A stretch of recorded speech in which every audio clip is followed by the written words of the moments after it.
Hello, WiCCD members. My name is Shukairy, and I am WiCCD's Education Committee Director. I'm happy to introduce our series, Finding Your Niche. In this series, we will interview female criminal defense lawyers who practice in a specific area within criminal law. The goal of our series is to highlight the work and accomplishments of female criminal defense lawyers, but it is also a way for us to introduce you to specialty areas within criminal law. We hope we can help you find your niche. Enjoy the series. Hi, Maggie. How are you? Hi, I'm well, thanks. How are you? I'm fine, thank you. Thank you for being my guest today on Finding Your Niche.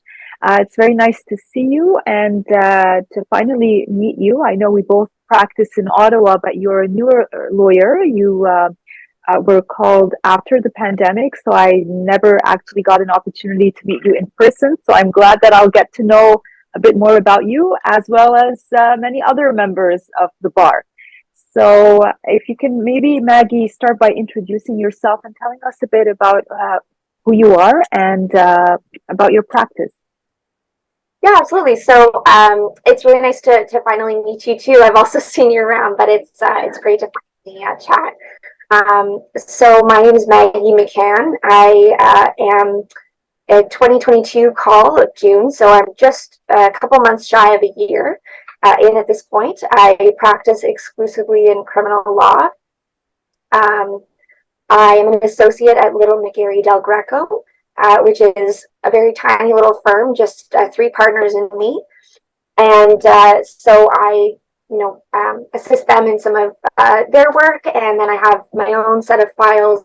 And I am a frequent flyer in bail court, and I think bail court, plea court are a lot of my practice these days, but starting to pick up in terms of scheduling trials. So I've had one trial so far, and the rest are kind of coming in slowly but surely. And that's kind of been my practice to date. I also do duty counsel shifts, which has given me a lot of really great, quick experience. Um, I highly recommend that for anyone who that's an option for. Uh, yeah, that's all I can think of off the top of my head, but feel free to ask any further questions. And your firm, the firm where you work at, is based in Ottawa, but you also serve the East region, I believe, right? That's correct. So you're right. I work primarily out of Ottawa at the Elgin Street Courthouse, but I also practice in Cornwall, Morrisburg, Pembroke, Renfrew, Perth, a little bit out of Coburg, but mostly just those first kind of few regions, right, in the East region. All right, so that's very nice. Now, Maggie, maybe if you can tell us what made you want to become a criminal lawyer? Yeah, so I was raised by criminal defense lawyers. My dad is still practicing, actually. He was called in, I should know this, 1971, I believe. So he is a very passionate criminal defense lawyer. My mom was a criminal defense lawyer until, I want to say, 2000, 2002-ish, when she moved over to the federal government, the Justice Department. She absolutely loved her time as a criminal defense lawyer, and still kind of does criminal adjacent work, I would say. And so I was raised by people who loved their jobs, and I always found it really interesting. I would ask them every day when they come home. I'd sit and ask them about their cases that they won that day. I always wanted to hear about their trials. In high school, I used to even, for better or worse, skip class sometimes and go and watch my dad in trial. And so I kind of went a different path for a while. I went into sciences, but when I sort of stopped and tried to think about what I really wanted to do with my life, the only thing that I thought, or I could see myself really enjoying and giving as much as I might get back from it, was working in criminal defense. So I tried very hard during law school to engage any other potential interests that I had, but really criminal work was, or criminal topics was always what I was into and what I was the most interested in. And so, long story short, here I am. All right. And of course, your father is Pat McCann, who's a very known and senior criminal defense lawyer in Ottawa. Okay, so it's nice. It's nice then to hear that the fact that both of your parents were criminal lawyers, that didn't make you not want to become a criminal lawyer, that you still love the whole criminal law atmosphere.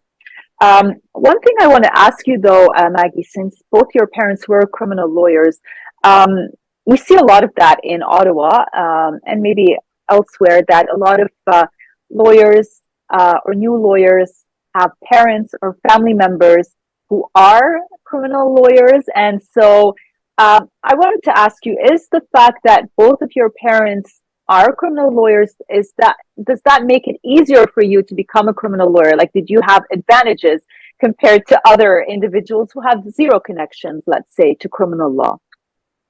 Yeah, I think in some ways I certainly did. The first thing being that I knew, so I went to law school in Nova Scotia, very far away from Ottawa. And typically in law school, you're only really getting exposed in terms of job interviews to people in the region. And I knew I wanted to come back to Ontario. So first off, I had an idea of who to reach out to, whereas some of my other friends in school didn't even know where to begin. So that was certainly an advantage. I just knew a few criminal defense lawyers, and I sent them emails and said, do you know anyone who's looking for an articling student? So that was a great place to start, having, grown up around the dinner table with a lot of people who were still working in criminal law.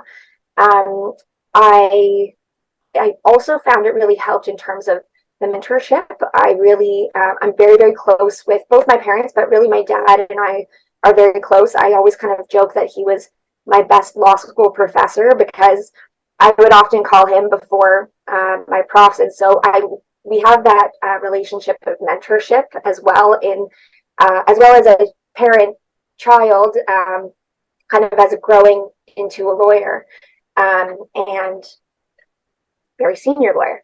And so, I have another person who I can call. Normally people only have their bosses or the senior people in their firm, or somebody who they've befriended, maybe another junior lawyer out there.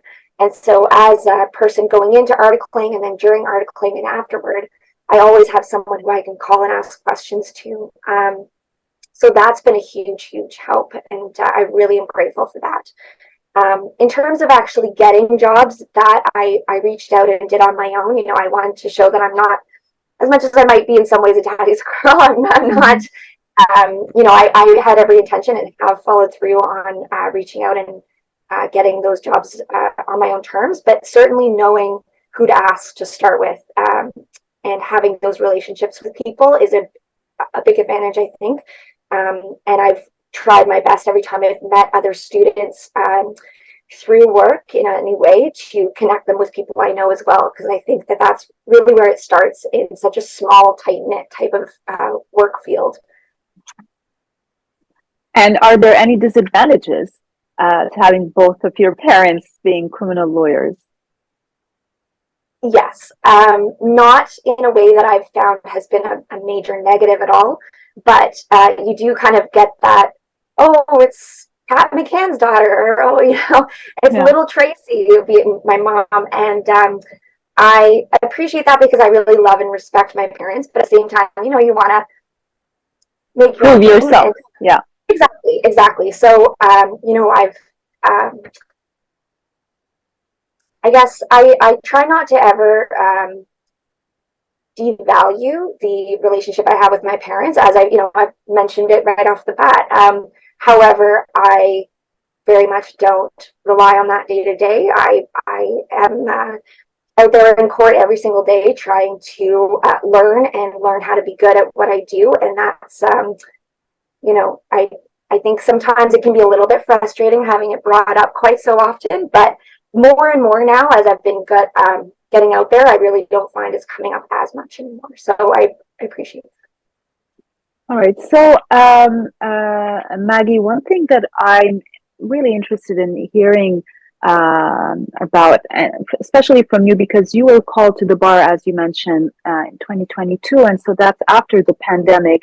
And we know that right now, criminal defense especially is having some kind of a crisis. There's a problem in funding with legal aid. Many of the criminal defense lawyers are leaving the profession. You're a new lawyer.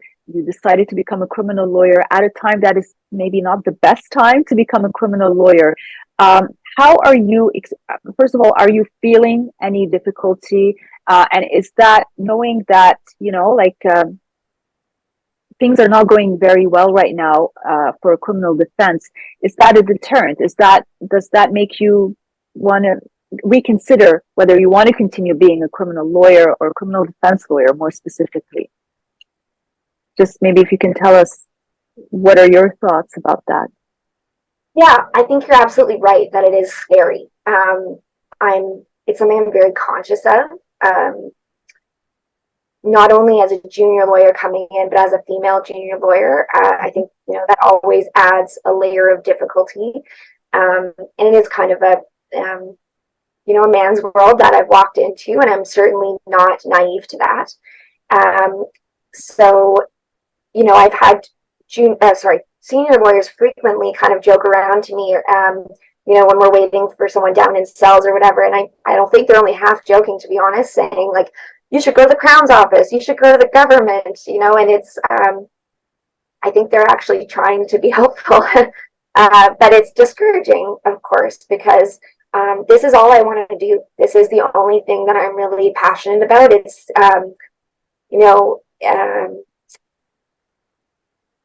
yeah, I don't know how else to say it. Like, I just love this work and I really enjoy it so much. And I have a huge drive to kind of dig in and try to figure out a way to make this work.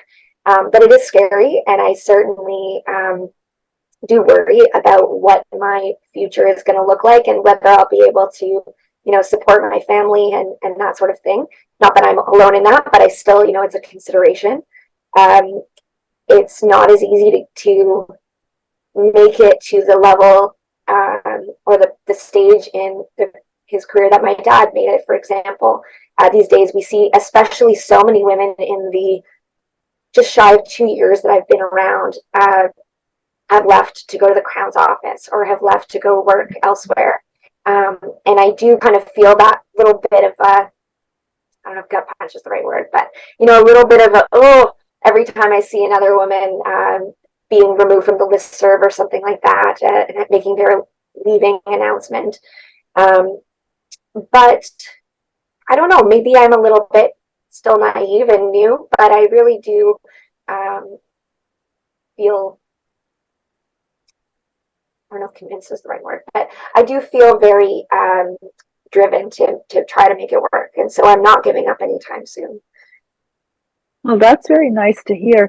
And that's also very important. When you have the drive, I mean, that will take you far in this profession.